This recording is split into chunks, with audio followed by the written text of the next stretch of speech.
Hello, my friends. It's Indiana Holmes here again for you today to read another chapter or two or three from A.A. Milne's The Red House Mystery.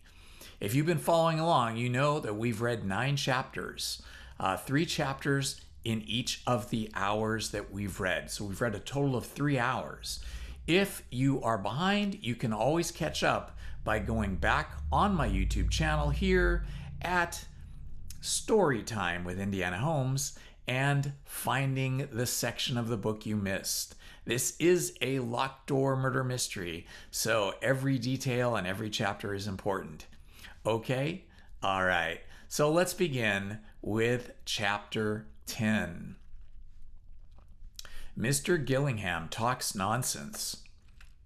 Anthony came down in very good humor to breakfast next morning and found that his host was before him. Cayley looked up from his letters and nodded. "Any word of Mr. Ablett, of Mark?" said Anthony, as he poured out his coffee. "No, the inspector wants to drag the lake this afternoon." "Oh, is there a lake?" There was just the flicker of a smile on Cayley's face, but it disappeared as quickly as it came. "Well, it's really a pond," he said, "but it was called the lake by Mark," thought Anthony aloud as he said, "What do they expect to find?" "They think that Mark," he broke off and shrugged his shoulders, "may have drowned himself, knowing that he couldn't get away, and knowing he had compromised himself by trying to get away at all."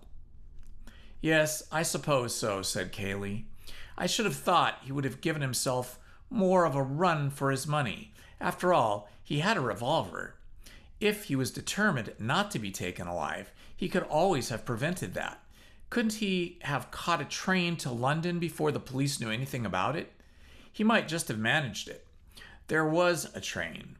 They would have noticed him at Woodham, of course, but he might have managed it at Stanton. He's not so well known there, naturally. The inspector has been inquiring. Nobody seems to have seen him. There are sure to be people who will say they did later on. There was never a missing man yet, but a dozen people come forward who swear to have seen him at a dozen different places at the same time." Cayley smiled. "Yes, that's true. Anyhow, he wants to drag the pond first," he added dryly. "From what I've read of detective stories, inspectors always do want to drag the pond first. Is it deep?" "Quite deep enough," said Cayley as he got up. On his way to the door, he stopped and looked at Anthony. "I'm so sorry that we're keeping you here like this, but it will only be until tomorrow. The inquest is tomorrow afternoon. Do amuse yourself how you like till then. Beverly will look after you." "Thanks very much. I shall really be quite all right." Anthony went on with his breakfast. Perhaps it was true that the inspectors liked dragging ponds, but the question was, did Cayley's like having them dragged? Was Cayley anxious about it or quite indifferent? He certainly did not seem to be anxious, but he could hide his feelings very easily beneath that heavy, solid face, and it was not often that the real Cayley peeped out. Just a little too eager once or twice, perhaps, but there was nothing to be learnt from it in this morning. Perhaps he knew that the pond had no secrets to give up. After all, inspectors were always dragging ponds. Bill came in noisily. Bill's face was an open book. Excitement was written all over it. "Well," he said eagerly as he sat down at the business of the meal, "what are we going to do this morning?" "Not talk so loudly, for one thing," said Anthony. Bill looked about him apprehensively. Was Cayley under the table, for example? After last night, one never knew. He raised his eyebrows. "No, but one doesn't want to shout. One should modulate the voice, my dear William, while breathing gently from the lips. Thus, one has to avoid chest notes, which have betrayed many a secret In other words, pass the toast. You seem bright this morning. I am very bright. Kaylee noticed it. Kaylee said, Were it not that I have other business today, I would have come gathering nuts and may with thee. Fain would I gyrate round the mulberry bush and hop upon the little hills. But the waters of Jordan encompass me, and Inspector Birch tarries outside with his shrimping net. My friend William Beverly will attend thee anon. Farewell, a long farewell to all thy grape nuts. He then left up center. Enter W. Beverly R. Are you often like this at breakfast? Almost invariably, said he with his mouth full. Exit W. Beverly L. It's a touch of the sun, I suppose, said Bill, shaking his head sadly. It's the sun and the moon and the stars, all acting together on an empty stomach. Do you know anything about the stars, Mr. Beverly? Do you know anything about Orion's Belt, for instance? And why isn't there a star called Beverly's Belt? Or a novel? Said he, masticating. Re-enter W. Beverly through trapdoor. Talking about trapdoors. Don't, said Antony, getting up. Some talk of Alexander and some of Hercules, but nobody talks about what's the Latin for trapdoor. Mensa, a table. You might get that from it. Well, Mr. Beverly, and he slapped him heartily on the back as he went past him, I shall see you later. Kaylee says that you will amuse me, but so far as I have not been made to laugh once, you must try and be more amusing when you have finished your breakfast. But don't hurry. Let the upper mandibles have time to do the work. With those words, Mr. Gillingham then left the spacious apartment. Bill continued his breakfast with a slightly bewildered air. He did not know that Kaylee was smoking a cigarette outside the window behind him, not listening perhaps, possibly not even overhearing, but within sight of Antony, who was not going to take any risks. So he went on with his breakfast, reflecting that Antony was a rum fellow, and wondering if he had dreamed only of the amazing things which had happened the day before. Antony went up to his bedroom to fetch his pipe. It was occupied by a housemaid, and he made a polite apology for disturbing her. Then he remembered. Is it Elise? He asked, giving her a friendly smile. Yes, sir, she said, shy but proud. She had no doubts as to why it was that she had achieved such notoriety. It was you who heard Mr. Mark yesterday, wasn't it? I hope the inspector was nice to you. Yes, thank you, sir. It was my turn now. You wait, murmured Antony to himself. Yes, sir, nasty-like, meaning to say his chance had come. I wonder. Well, that's what I heard, sir, truly. Antony looked at her thoughtfully and nodded. Yes, I wonder. I wonder why. Why what, sir? Oh, lots of things, Elise. It is quite an accident your being outside just then. Elise blushed. She had not forgotten that Mrs. Stevens had said that about it. Quite, sir. In general way, I used the other stairs, of course. He had found his pipe and was about to go downstairs again when she stopped him. I beg your pardon, sir, but will there be an inquest? Oh, yes, tomorrow, I think. Shall I have to give my evidence, sir? Of course. There's nothing to be frightened of. I did hear it, sir, truly. Why, of course you did. Who says you didn't? Some of the others, sir, Mrs. Stevens and all. Oh, that's just because they're jealous, said Antony with a smile. He was glad to have spoken to her because he had recognized at once the immense importance of her evidence. To the inspector, no doubt, it had seemed only of importance in that it had shown Mark to have adopted something of a threatening attitude towards his brother. To Antony, it had been much more significant. It was the only trustworthy evidence that Mark had been in the office at all that afternoon. For who saw Mark go into the office? Only Kaylee. And if Kaylee had been hiding the truth about the keys, Why should he not be hiding the truth about Mark's entry into the office? Obviously, all Kaylee's evidence went for nothing. Some of it, no doubt, was true, but he was giving it both truth and falsehood with a purpose.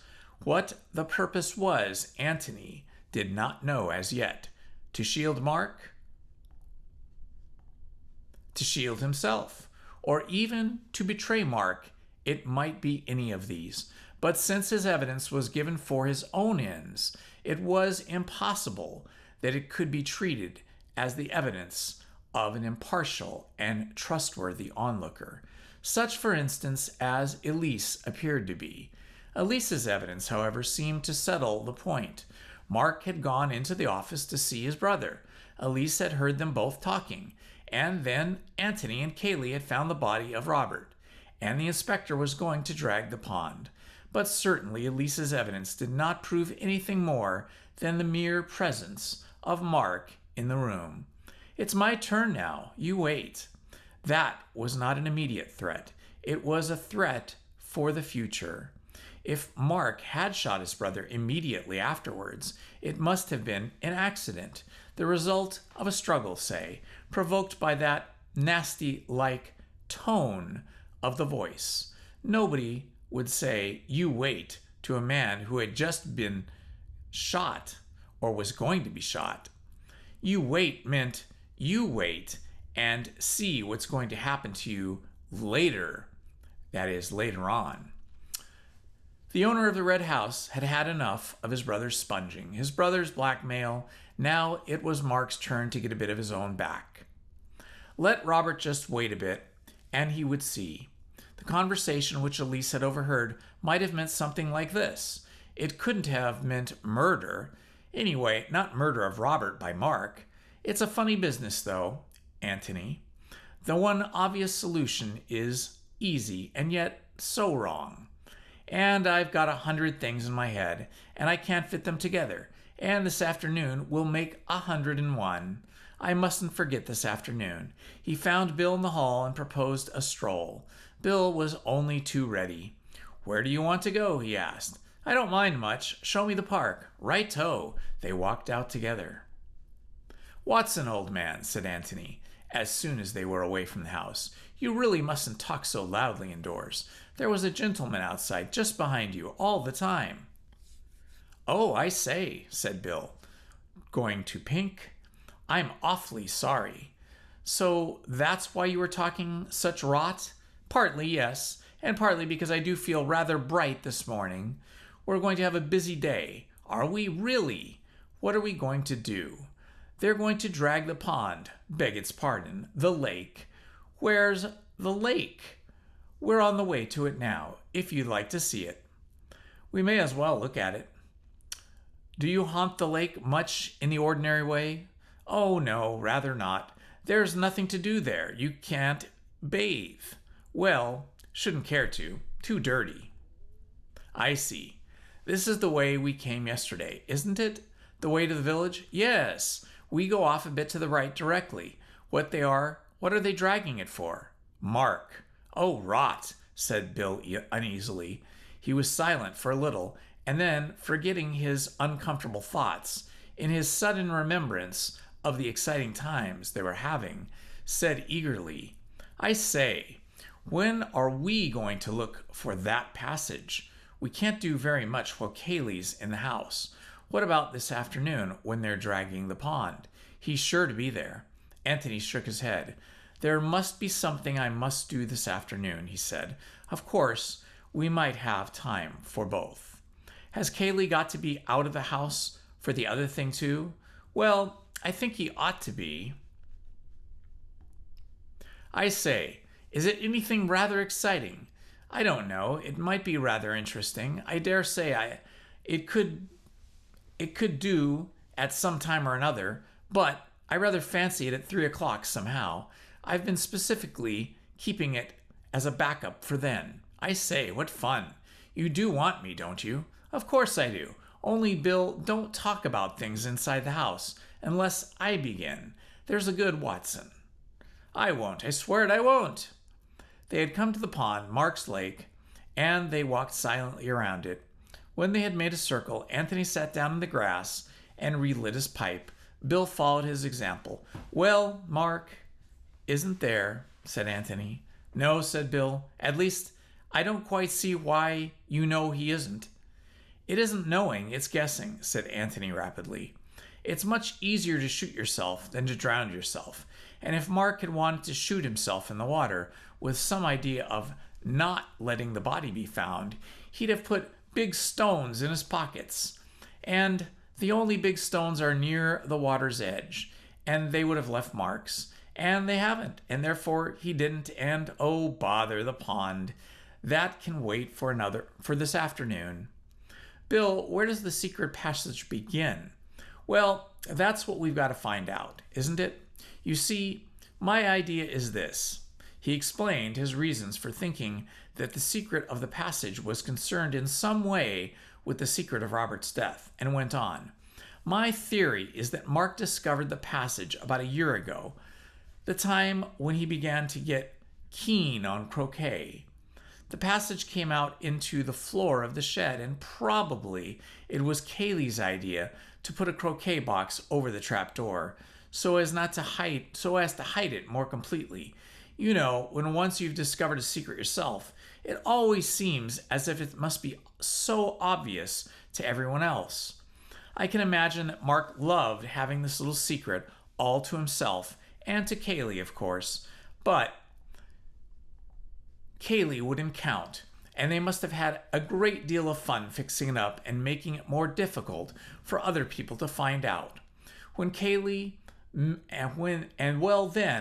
when Miss Norris was going to dress up, Kaylee gave it away. Probably he told her that she should never get down to the bowling green without being discovered, and then perhaps showed that he knew there was one way in which she could do it, and she wormed the secret out of him somehow. But this was 2 or 3 days before Robert turned up. Exactly. I'm not suggesting that there was anything sinister about the passage in the first place. It was just a little private bit of romance and adventure for Mark 3 days ago. He didn't even know that Robert was coming, but somehow the passage has been used since, in connection with Robert. Perhaps Mark escaped that way. Perhaps he's hiding there now.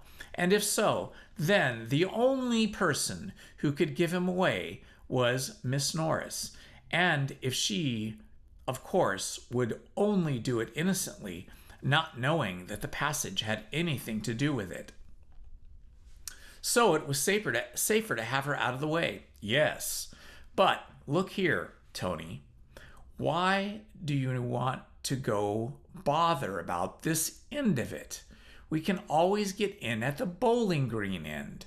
I know, but if we do, that we shall have to do it openly. It will mean breaking open the box and letting Kaylee know that we've done it. You see, Bill, if we don't find anything out for ourselves in the next day or two, we've got to tell the police what we have found out, and then they will explore the passage for themselves. But I don't want to do that yet. Rather not. So we've got to carry on secretly for a bit. It's the only way. He smiled and added, and it is much more fun. Rather, Bill chuckled to himself. Very well. Where does the secret passage begin? Chapter 11. The Reverend Theodore Usher. There's only one thing which we have got to realize at once, said Anthony, and that is that if we don't find it easily, we shan't find it at all. You mean that we shan't have time? Neither time nor opportunity, which is rather a consoling thought to a lazy person like me, but it makes it much harder if we can't really look properly. Harder to find, yes, but so much easier to look. For instance, the passage might begin at Kaylee's bedroom. Well, now we know that it doesn't. We don't know anything of the sort, protested Bill.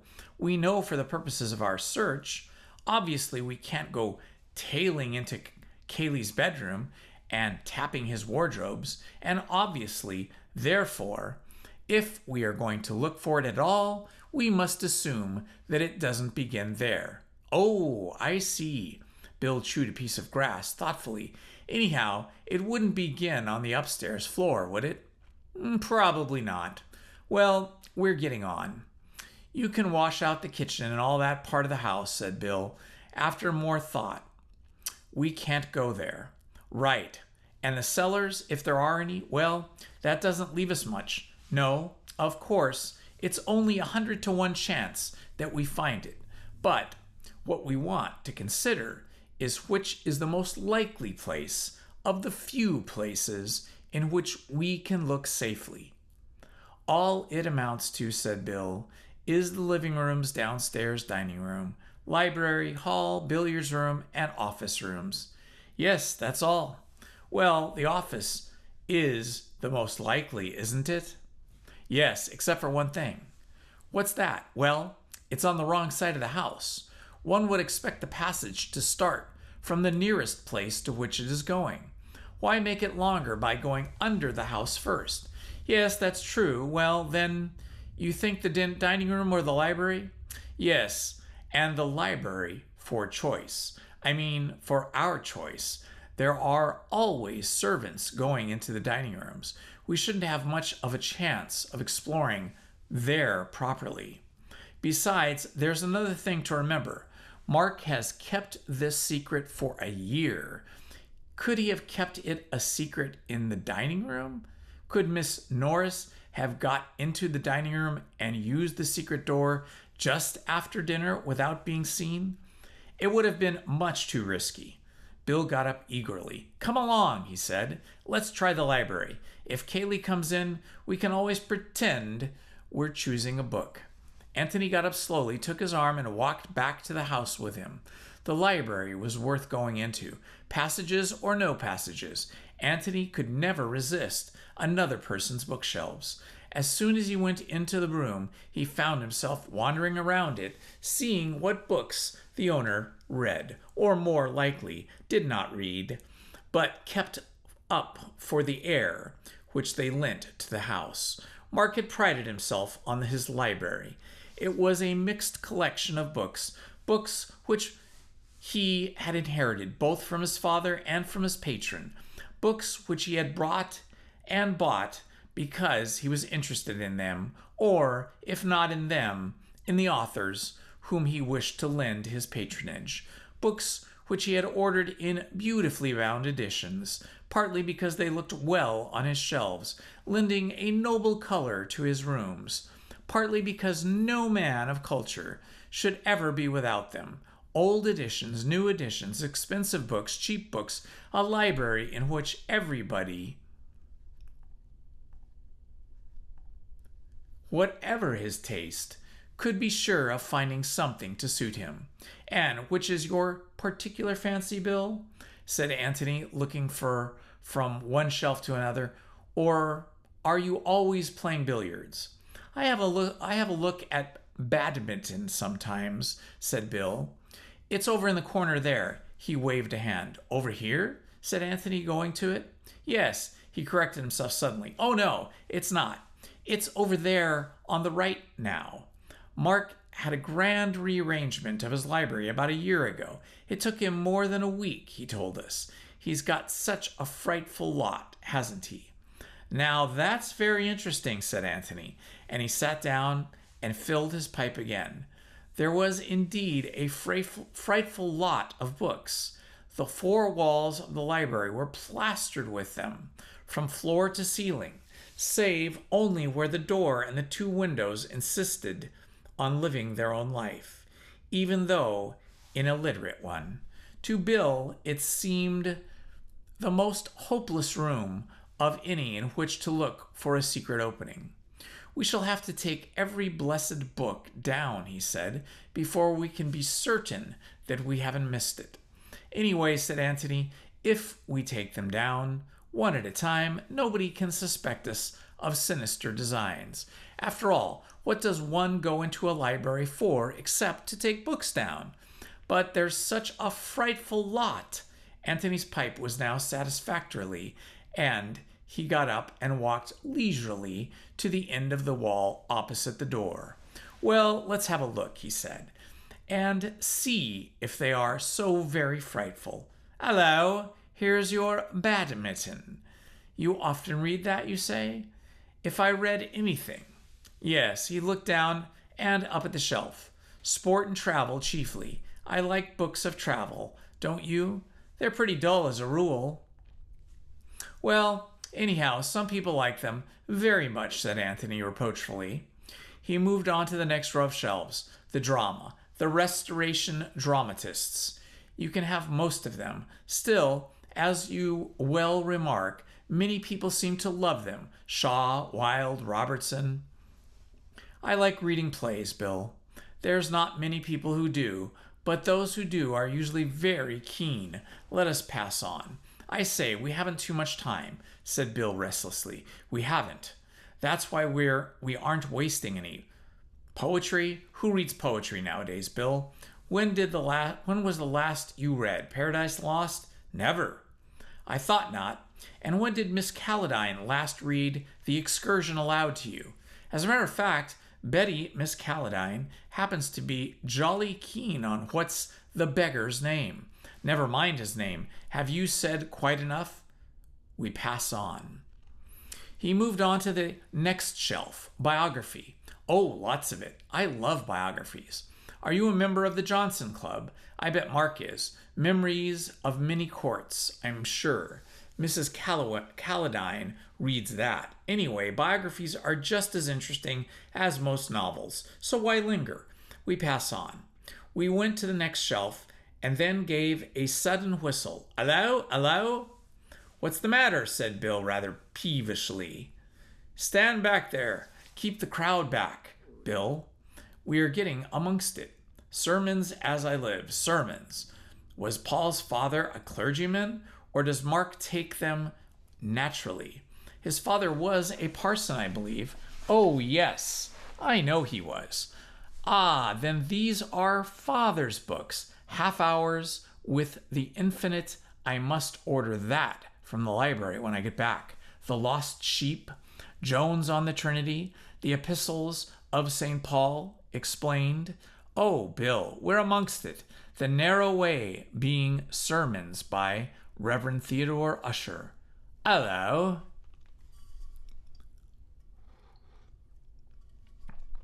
What's the matter? William, I'm inspired. Stand by. He took down the Reverend Theodore Usher's classic work, looked at it with a happy smile for a moment, and then gave it to Bill.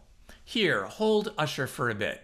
Bill took the book obediently. No, give it back to me. Just go out into the hall and see if you can hear Kaylee anywhere. Say hello loudly if you do. Bill went out quickly, listened, and came back. It's all right. Good. He took the book out of his shelf again. Now then, you can hold Usher. Hold him in the left hand like so. With his right or dexter hand, grasp the shelf firmly. So, now, when I say Paul, pull gradually. Got that? Bill nodded, his face alight with excitement. Good. Anthony put his hand into the space and left the stout Usher and fingered back of the shelf.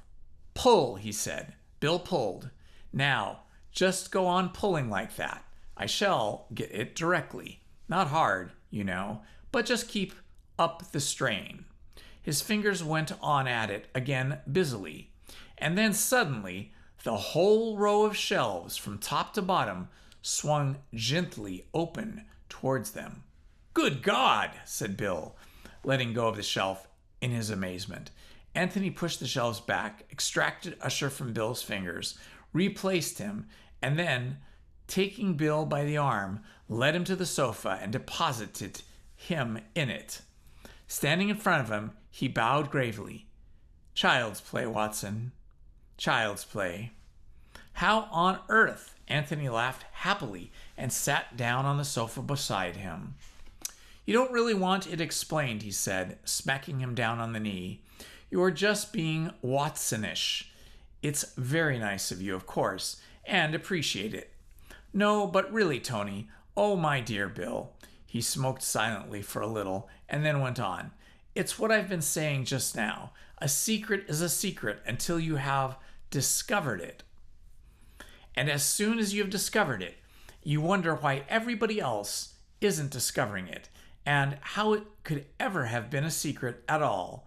This passage has been here for years, with an opening at the other end of the library and at the other end of the shed. When Mark discovered it and immediately felt that everybody else should discover it, so he made the shed even more difficult by putting croquet box over there. And this end, more difficult by, he stopped and looked at the others. By what Bill? But Bill was Watsonish. What? Obviously, by rearranging his books, he happened to take out the Life of Nelson, or 3 Men on a Boat, or whatever it was, and by the merriest chance discovered the secret. Naturally, he felt that everybody else would be taking down the Life of Nelson, or 3 Men in a Boat. Naturally, he felt that the secret would be safer if nobody ever interfered with that shelf at all. When you said that the books had been rearranged a year ago, just about the time the croquet box came into existence, of course, I guessed why. So I looked about for the dullest books I could find, and the books nobody ever read, obviously, the collection of sermons and sermon books of mid-Victorian clergy was the shelf we wanted. Yes, I see. But why were you so certain of this particular place? Well, he had to mark the particular place by some book. I thought that the joke of putting the narrow passage over the entrance of the passage might appeal to him. Apparently, it did. Bill nodded to himself thoughtfully several times. Yes, that's very neat, he said. You're a clever devil, Tony. Tony laughed. You encourage me to think so, which is bad for me, but very delightful. Well, come on then, said Bill, and he got up and he held out his hand. Come on, where? To explore the passage, of course. Anthony shook his head. Why, ever not. Well, what do you expect to find in there? I don't know, but you seem to think that we might find something that would help. I suppose we find Mark, said Anthony quietly. I say, do you really think he's there? Suppose he is. Well, then, there we are. Anthony walked over to the fireplace and knocked out the ashes of his pipe and turned back to Bill. He looked at him gravely without speaking. What are you going to do or say to him? He added at last. How do you mean? Are you going to arrest him or help him to escape? Well, of course. I began, Bill, stammering, and then ended lamely. Well, I don't know.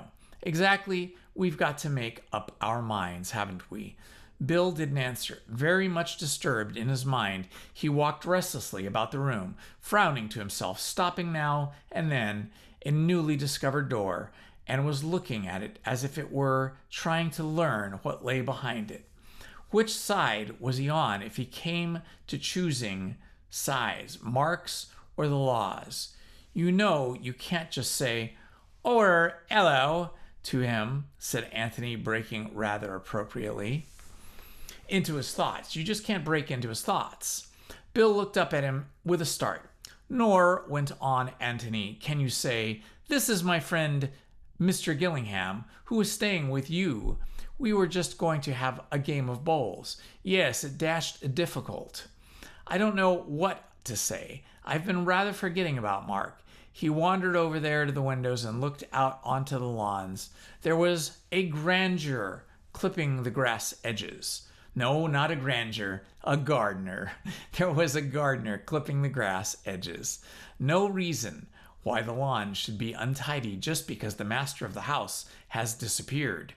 It was going to be a hot day again. Dash it. Of course he had forgotten something. Mark. How could he think of him as an escaped murderer, a fugitive from justice, when everything was going on just as it did yesterday, and the sun was shining just as it did when they all drove off to their golf, only 24 hours ago? How could he help feeling that he was not really a tragedy, but merely a jolly kind of detective game that he had ended up in, and Tony had ended up playing with him. He turned back to his friend. "All the same," he said, "you wanted to find the passage and now you've found it. Aren't you going into it at all?" Anthony took his arm. "Let's go outside again," he said. "We can't go into it now anyhow. It's too risky with Kaylee about. Bill, I feel like you just a little bit are maybe frightened, just a little." "But what am I frightened of? I don't know quite." "Anyway, you want to go on with it, don't you?" "Yes," said Bill firmly. "We must." "Then we'll explore the passage this afternoon, if we get a chance. And if we don't get the chance, then we'll try again tonight." They walked across the hall and out into the sunlight again. "Do you really think we might find Mark hiding in there?" asked Bill. "It's possible," said Anthony. "Either Mark or he pulled himself up quickly." "No," he murmured to himself. "I don't let myself think that. Not yet, anyway. It's too horrible." And that, my friends, was the end of chapter 11. Now on to chapter 12, A Shadow on the Wall. In the 20 hours or so at his disposal, Inspector Birch had been busy. He had telegraphed to London a complete description of Mark in his brown flannel suit, which he had last been seen wearing. He made inquiries at Stanton as to whether anybody answering to this description had been seen leaving on the 4:20. And though the evidence which had been volunteered to him had been inconclusive, it made it possible that Mark had indeed caught the train and had arrived in London before the police at the other end had been ready to receive him. But the fact that it was market day at Stanton, and that the little town would be more full than usual, full of visitors, made it less likely that either the departure of Mark by the 4:20 or the arrival of Robert by the 2:10 earlier in the afternoon would have been particularly noticed. As Anthony had said to Kaylee, there would always be somebody ready to stand, or rather ready to hand the police a circumstantial story of the movements of any man whom the police were interested in. That Robert had come by the 2:10 seemed fairly certain. To find out more about him in time for the inquest would be difficult. All that was known about him in the village where he and Mark had lived as boys bore out evidence of Kaylee. He was an unsatisfactory son, and he had been hurried off to Australia, nor had he been since in the village. Whether there be any more substantial grounds of quarrel between the two brothers than that the younger was the one at home and the well-to-do, while the elder was poor and in exile, was not known, nor, as far as the inspector could see, was it likely to be known until Mark was captured. The discovery of Mark was all that mattered immediately. Dragging the pond might not help towards this, but it would certainly give the impression in court tomorrow that the Inspector Birch was handling the case with zeal. And if only the revolver with which the deed was done was brought to the surface, his trouble would be well repaid. Inspector Birch produced the weapon. If Inspector Birch produced the weapon, it would make him an excellent headline in the local paper. He was feeling well satisfied with himself. Therefore, he walked to the pond where his men were waiting for him, and quite in the mood for a little pleasant talk with Mr. Gillingham and his friend Mr. Beverly.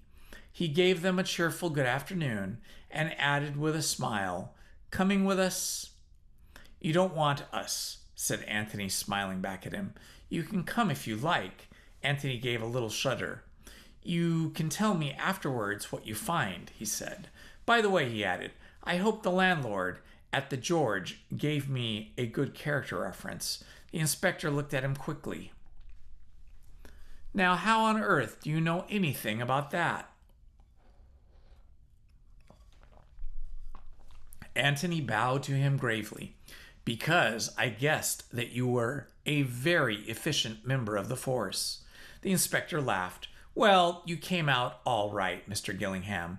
You got a clean bill, but I had to make certain about you. Of course you did. Well, I wish you luck. But I don't think you'll find much at the pond. It's rather out of the way, isn't it, for anybody running away?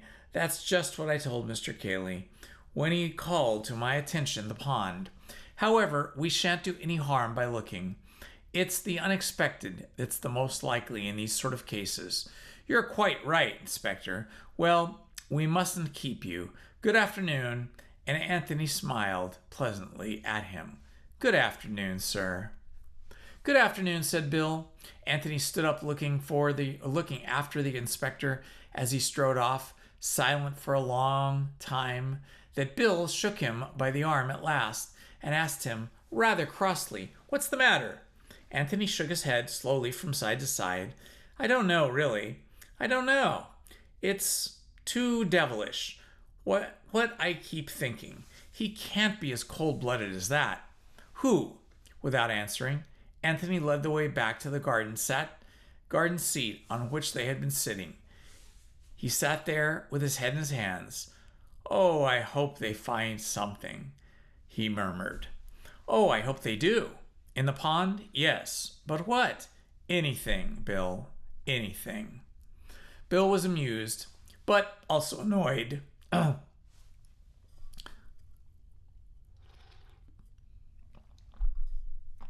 Bill was amused and annoyed.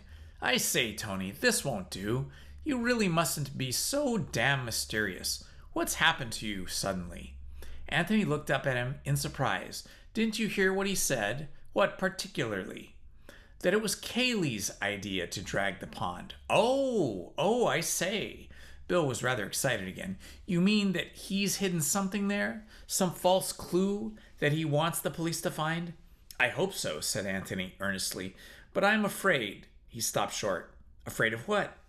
"Afraid that he hasn't hidden anything there." "Afraid of that?" "Well, what's the safest place in which to hide anything very important?" "Somewhere nobody will look. That's a better place than that." "What? Somewhere where everybody has already looked?" "By Jove! You mean that as soon as the pond has been dragged, Cayley will hide something there?" "Yes, I'm afraid so." "But why?" "Because I think that it must be something very important, something that couldn't easily be hidden anywhere else." "What?" asked Bill eagerly. Anthony shook his head. "No, I'm not going to talk about it yet. We can wait and see what the inspector finds. He may find something, I don't know, something that Cayley has put there for him to find. But if he doesn't, then it will be because Cayley is going to hide something there tonight." "What?" asked Bill again. "You will see what, Bill," said Anthony, "because we shall be there." "Are we going to watch him?" "Yes. If the inspector finds nothing." "That's good," said Bill. If it were a question of Cayley or the law, he was quite decided as to which side he was taking. Previous to the tragedy of yesterday, he had got on well enough with both of the cousins, without being in the least intimate with either. Indeed, of the two, he preferred perhaps the silent, solid Cayley to the more volatile Mark. Cayley's qualities, as they appeared to Bill, may have been chiefly negative, but even if this merit lay in the fact that he never exposed whatever weaknesses as he may have had, this is an excellent quality in a fellow guest, or, if you like, a fellow host, in a house where one is continually wishing. Mark's weaknesses, on the other hand, were very plain to the eye, and Bill had seen them and a good deal of them. Yet, though he had hesitated to define his position that morning in regard to Mark, he did not hesitate to place himself on the side of the law against Cayley. Mark, after all, had done him no harm, but Cayley had committed an unforgivable offense. Cayley had listened secretly to a private conversation between himself and Tony. Let's say Kaylee hang, if the law be determined it. Anthony looked at his watch and stood up. Come along, he said. It's time for that job I spoke about. The passage, said Bill eagerly. No, the thing which I said I had to do this afternoon. Oh, of course. What is it? Without saying anything, Anthony led the way indoors to the office. It was 3 o'clock, and at 3 o'clock yesterday, Anthony and Kaylee had found the body. At a few minutes after 3, he had been looking out the window of the adjoining room and had been able to be surprised suddenly to find the door open and Kaylee behind it. He had vaguely wondered at the time why he had expected the door to be shut, but he had no prime time then to worry about the thing after, and he promised himself to look into it at his leisure afterwards. Possibly it meant nothing. Possibly, if it meant anything, he could have found out its meaning by a visit to the office that morning. But he had felt that he would be more likely to recapture the impressions of yesterday if he chose as far as possible the same conditions for his experiment. He had decided that 3 o'clock that afternoon should find him at once more in the office. As he went into the room, Bill followed, or rather, I should say, as he went into the room, followed by Bill, he felt it almost as a shock that there was now nobody of Robert lying there between the two of the doors. But there was a dark stain which showed where the dead man's body had been, and Anthony knelt down over it. As he listened, he knelt, and 24 as he knelt 24 hours before. I want to go through it again, he said. You must be Kaylee. Kaylee said he would get some water. I remember thinking that water wasn't much good to a dead man, and that probably he was only too glad to do anything rather than nothing. He came back with a wet sponge and a handkerchief. I suppose he got the handkerchief from the chest of drawers. But wait, he got up and went into the adjoining room, looked around it, pulled open a drawer or two, and after shutting all the drawers and doors, came back to the office. The sponge is there, and there are the handkerchiefs in the top right-hand drawer. Now then, Bill, just pretended you're Kaylee. Just pretend you're Kaylee. You've just said something about water, and you get up. Feeling that it was a little uncanny, Bill, who had been kneeling beside his friend, got up and walked out. Anthony, as he had done in the previous day, looked up after him as he went. Bill turned into the room on the right, opened the drawer, and got the handkerchief, damped the sponge, and came back. Well, he said wonderingly. Anthony shook his head. It's all different, he said. For one thing, you made a devil of a noise, and Kaylee didn't. Perhaps you weren't listening when Kaylee went in. I wasn't, but I should have heard him. If I could have heard him, and I should have remembered afterwards. Perhaps Kaylee shut the door after him. Wait. He pressed his hand over his eyes and thought. It wasn't anything which he had heard, but something which he had seen. He tried desperately hard to see it again.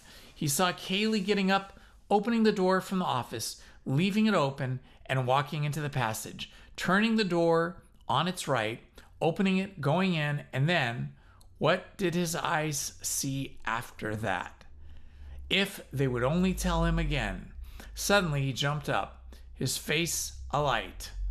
Bill, I've got it, he cried. What? The shadow on the wall. I was looking at the shadow on the wall. Oh, ass! And 10 times ass. Bill looked uncomprehendingly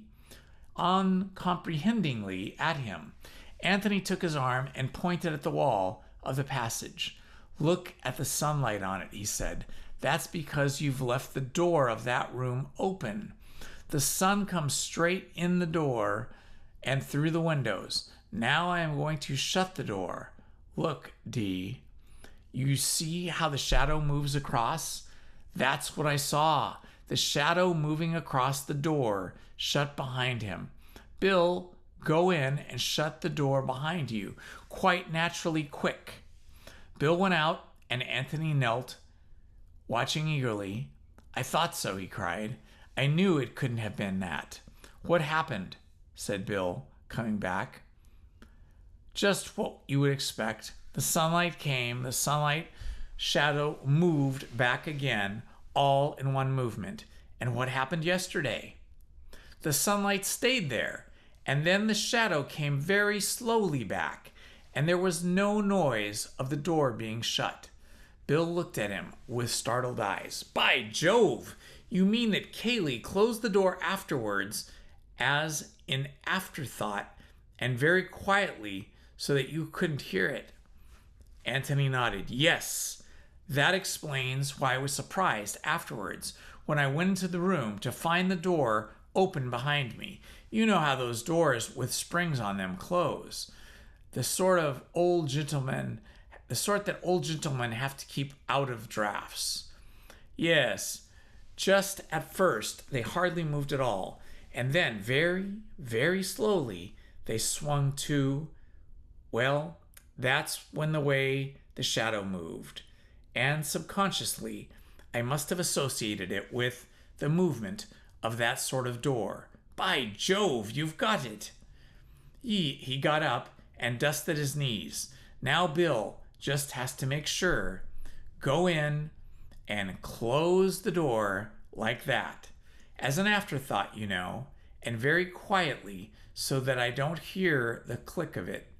Bill did as he was told, and then he put his head out eagerly to hear what happened. That was it, said Anthony with absolute conviction. That was just what I saw yesterday. He came out of the office and joined Bill in the little room. And now, he said, let's try and find out what it was that Mr. Cayley was doing in there and why he had to be so very careful that his friend Mr. Gillingham didn't overhear him. And that, my friends, was the end of chapter 12. The plot thickens. Some clues are starting to surface, and the noose is starting to tighten. But around whom? That is the question. Okay, so that's it for tonight, my friends. Tomorrow night we will continue with chapter 13. Until then, have a wonderful evening. This has been Indiana Holmes. Love to you all. Good night. Please hit the like button, subscribe, and hit the notifications button. Thank you very much.